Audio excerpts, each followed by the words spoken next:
পেশায় একজন ব্যারিস্টার, তার নাম সৈয়দ সাইদুল হক সুমন। বিভিন্ন সামাজিক সমস্যায় ফেসবুকে এসে লাইভ করে পরিচিতি পান তিনি। আওয়ামী লীগের রাজনীতির সাথে জড়িত থাকা ও পেশায় আইনের লোক হওয়ায় সংশ্লিষ্ট কর্তৃপক্ষের সাথে যোগাযোগের মাধ্যমে সমস্যা সমাধানের পথ বের করায় অল্প সময়েই জনপ্রিয়তা পেয়ে যান তিনি। এই জনপ্রিয়তাকে ধরে রাখতে নিজের কাজের পরিসর বাড়িয়ে দেন আরও। ছোটখাটো সামাজিক সমস্যা নিয়ে লাইভ করার পর জাতীয় বিভিন্ন ইস্যুতে কথা বলতে দেখা যায় তাকে। লড়তে দেখা যায় আইনি লড়াইও। বন্যা কবলিত সিলেট এলাকায় বন্যার্তদের সহায়তা ও নিজ উদ্যোগে ব্রিজ কালভার্ট নির্মাণ করে দিয়ে তার এলাকার ত্রাণকর্তা রূপে আবির্ভূত হন তিনি।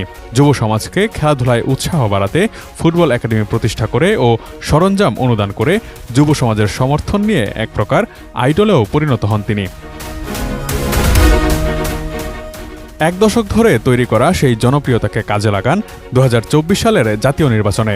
প্রধান বিরোধী দলগুলোর বয়কট করা সেই নির্বাচনে স্বতন্ত্র প্রার্থী হিসেবে হবিগঞ্জ 4 আসনে আওয়ামী লীগের মনোনীত নৌকার হেভিওয়েট প্রার্থী অ্যাডভোকেট মাহবুব আলীকে পরাজিত করে বিজয়ী হন। যদিও তাকে আওয়ামী লীগের বাইরের কেউ মনে করেনি সাধারণ জনগণ ও রাজনৈতিক বিশ্লেষকরা, কারণ শেষ নির্বাচনে স্বতন্ত্র প্রার্থীদের আওয়ামী লীগেরই ডামি প্রার্থী বা বি টিম হিসেবে বিবেচনা করা হয়। ছাত্রলীগ ও যুবলীগের রাজনীতির সাথেও জড়িত ছিলেন সুমন। সাবেক প্রধানমন্ত্রী শেখ হাসিনার গুডবুকেও ছিলেন তিনি।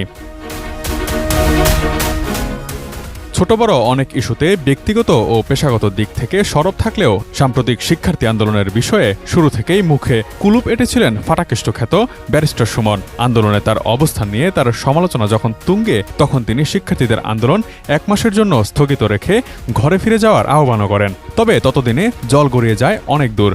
ঢাকা বিশ্ববিদ্যালয়ে আন্দোলনরত সাধারণ শিক্ষার্থীদের উপর ছাত্রলীগের হামলা ও পুলিশি নির্যাতনের জেরে বিক্ষুব্ধ শিক্ষার্থীরা আন্দোলন থামাতে নারাজ। তখনও সুমন শিক্ষার্থীদের নিয়ে শেখ হাসিনাকে বোঝানোর ও প্রয়োজনীয় আইনি সহায়তার আশ্বাস দিয়ে যৌক্তিক আন্দোলনকে প্রশমিত করার চেষ্টা করেন। প্রধানমন্ত্রী উনি বঙ্গবন্ধু কন্যা, উনাকে বললে উনি বুঝবেন না এমন কোনো জিনিস নাই। আমি কাছাকাছি থেকে আপনাদেরকে সাক্ষী দিচ্ছি যে আমি এতদিন উনার সাথে আমি সংসদে ছিলাম। উনাকে যদি বুঝায় বলা যায় উনি বুঝেন না এমন কোনো জিনিস নাই। তবে আমার কাছে মনে হয় যে প্রক্রিয়ায় আপনারা আদায় করতে চাচ্ছেন এই প্রক্রিয়াটা আপনাদের সঠিক না। আপনাদের কাছে আমার দাবি 1 মাস সময় আপনারা স্থগিত করেন।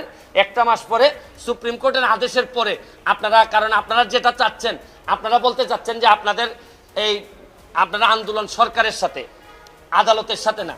কিন্তু আপনাদের এই আন্দোলনের যেটা চান আপনারা, এটা যদি আদালত থেকে আসে তাহলে তার আপনাদের আন্দোলন করার দরকার পড়ে না। আপনারা মানলাম যে আপনারা আদালতকে চাচ্ছেন না, কিন্তু আদালতের মাধ্যমে আসতে পারে। প্রয়োজনে আদালতে আইনজীবী হিসেবে আমি থাকবো, থেকে যৌক্তিক সমাধানের চেষ্টা আমি করব।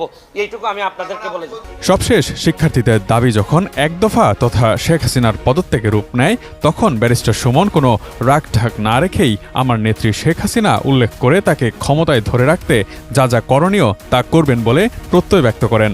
একই সাথে শেখ হাসিনার পদত্যাগ দাবি করা আন্দোলনকারী শিক্ষার্থীদের জামাত বিএনপি বলে অভিহিত করেন। কিন্তু এরা তো জানে না, এরা আবেগ প্রবণ কইরা কোথায় দেশটারে নিয়ে যাচ্ছে। কালকে যদি শেখ হাসিনা যদি না থাকে, পরশুদিন কি আপনি তারেক জিয়ার আইন দিবেন?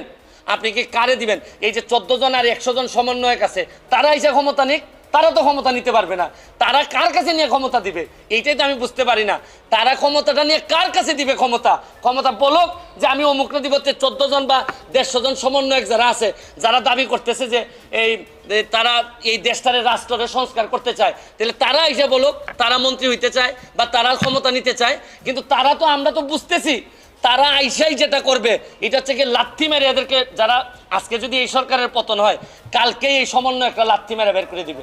দিয়া জামাত এবং বিএনপির যারা এই ষড়যন্ত্রটা করে এই জায়গা পর্যন্ত আসছে, এরাই এই দেশের দায়িত্ব নিবে, নিয়ে এই দেশটারে আগের 50 বছর আগের জায়গায় নিয়ে যাবে। কারণ এদের রক্তের মধ্যেই বাংলাদেশ নাই। Thank you.